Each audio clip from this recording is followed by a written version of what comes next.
সাম্প্রতিক সময়ে টেকনাফের বিভিন্ন অঞ্চল থেকে জব্দকৃত ইয়াবা ধ্বংসকরণ অনুষ্ঠান কিছুক্ষণের মধ্যে শুরু হবে।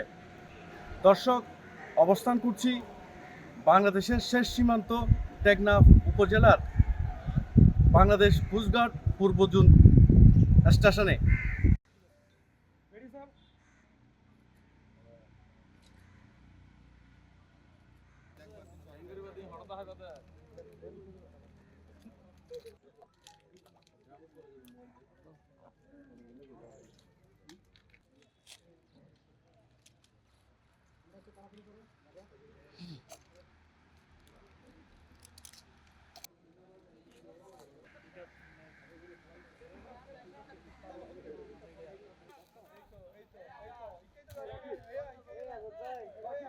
মাদকের বিরুদ্ধে সরকারের জিরো টলারেন্স নীতি বাস্তবায়নের লক্ষ্যে কাজ করে যাচ্ছে বাংলাদেশ কোস্টগার্ড।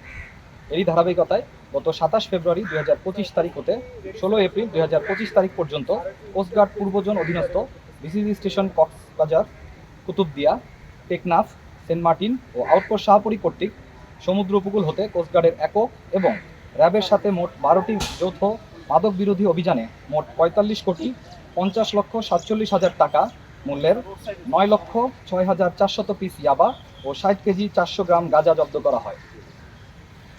জব্দকৃত ইয়াবা ও গাঁজার আইনানুগ ব্যবস্থা গ্রহণের জন্য সংশ্লিষ্ট থানায় মামলা ও জিডি করা হয় এবং আলামত হিসেবে 980 পিস ইয়াবা ও 175 গ্রাম গাঁজা থানায় জমা দেওয়া হয়।